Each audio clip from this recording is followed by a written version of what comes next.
Hi friends, welcome back to Rafting Magazine, and today I want to talk about this myth of people being chill in the outdoors.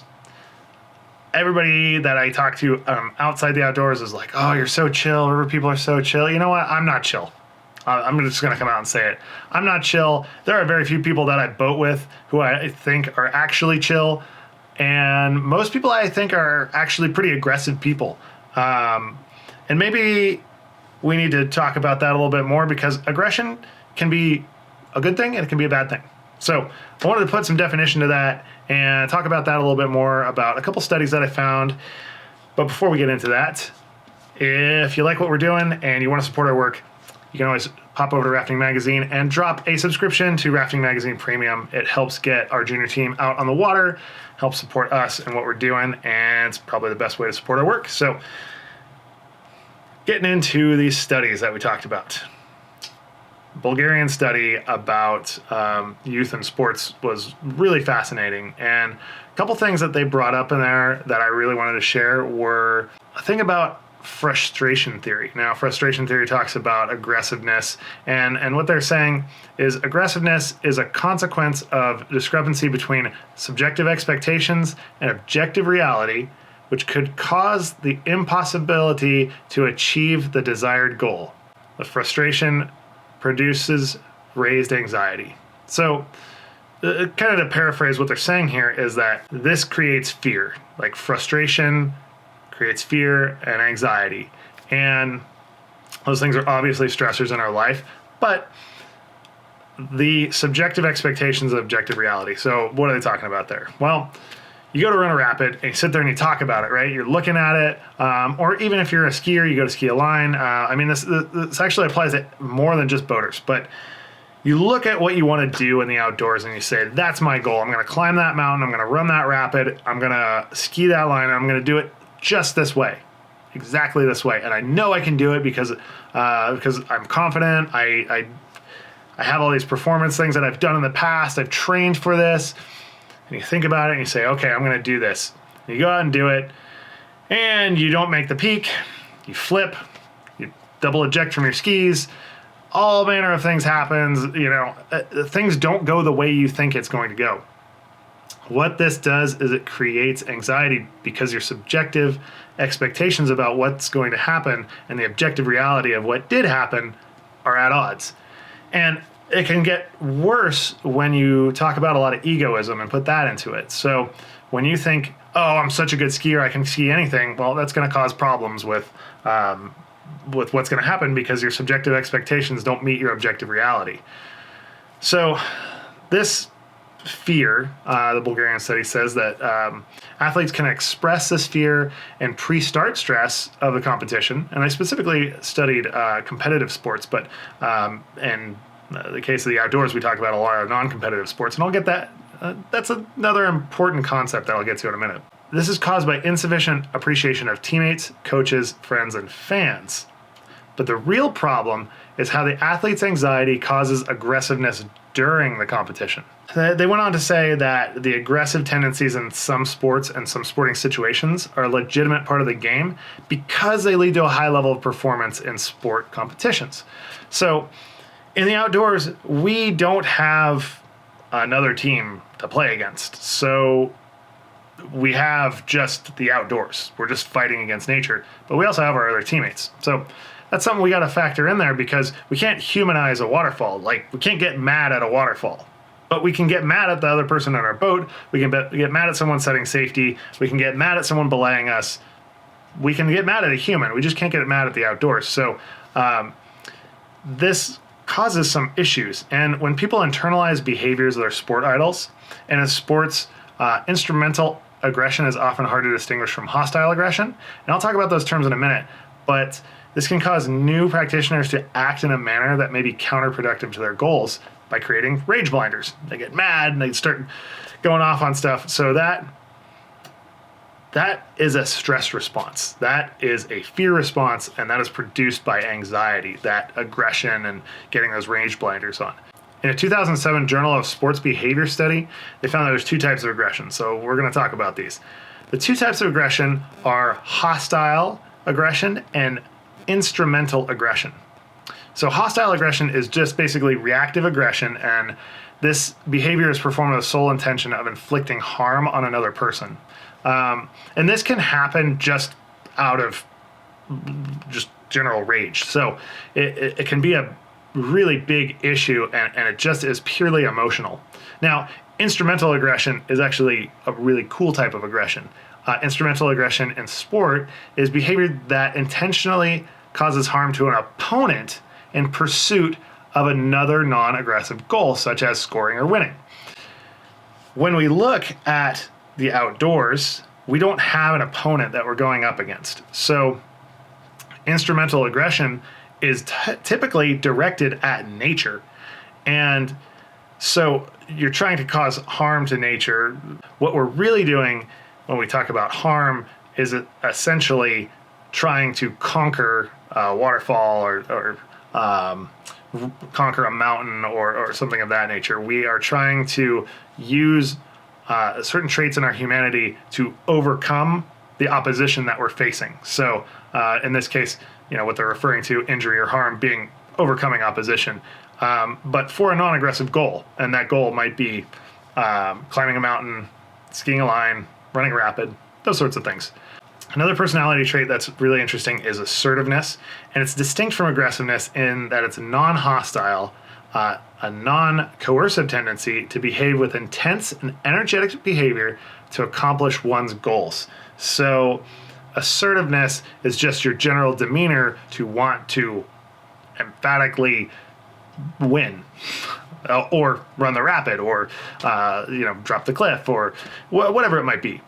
Some other elements of instrumental aggression that I think are important to talk about are they're intentional and they're planned out beforehand. They're also goal-oriented.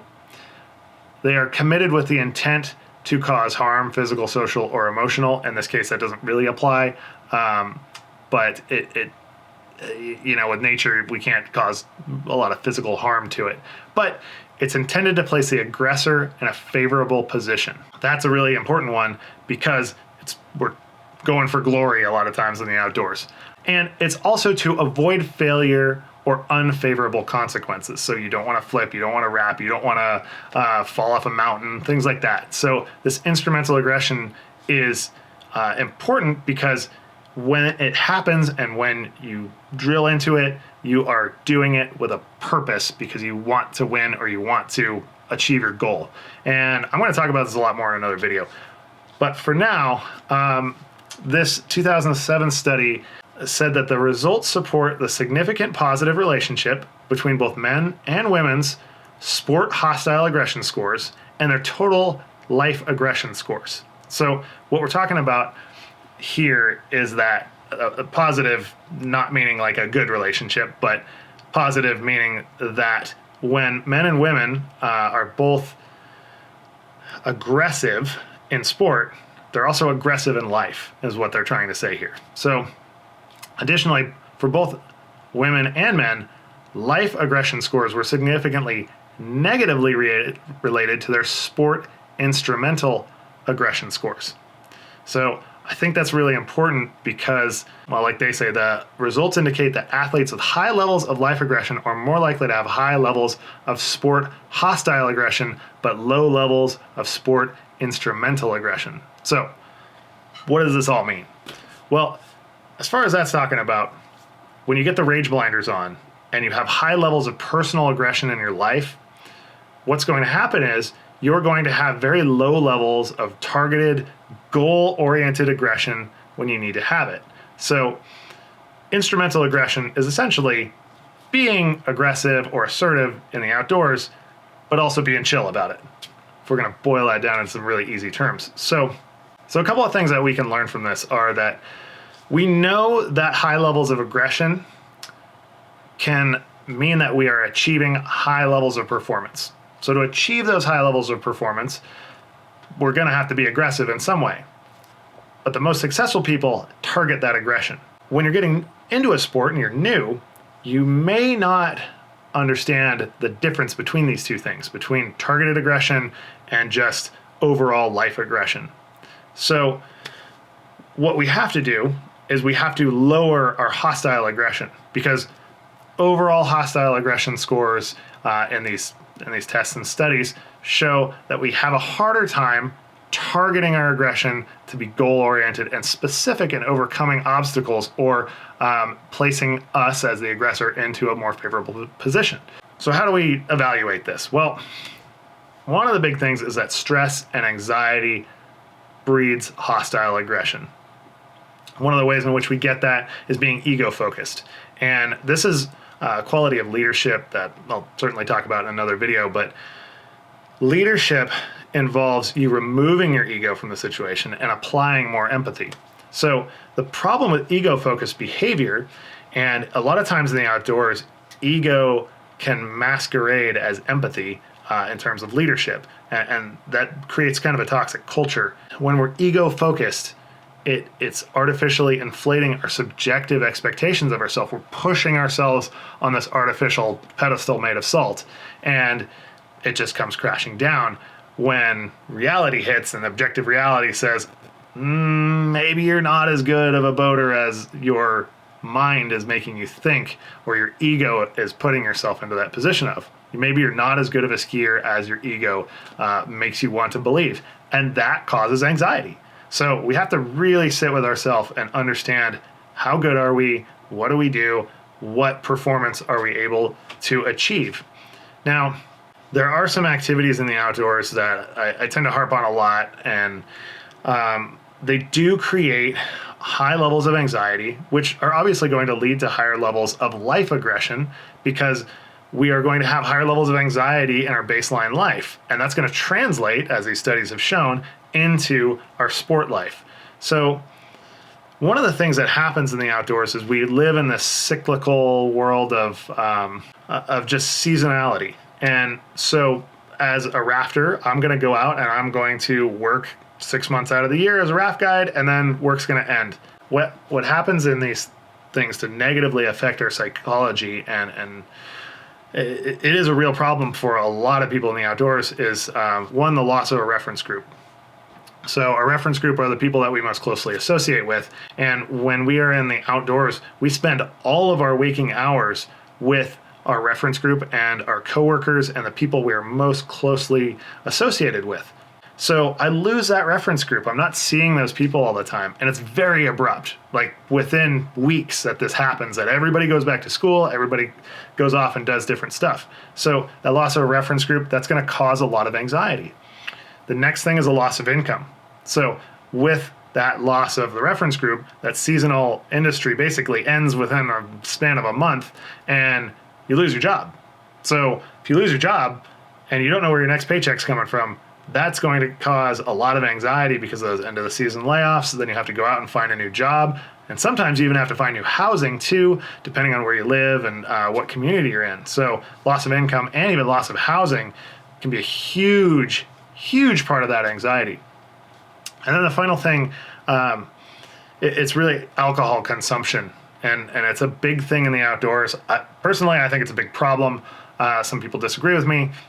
I can only tell you that there are several significant studies that I have seen, and I'll link to that down below, that shows a significantly increased amount of anxiety with alcohol use.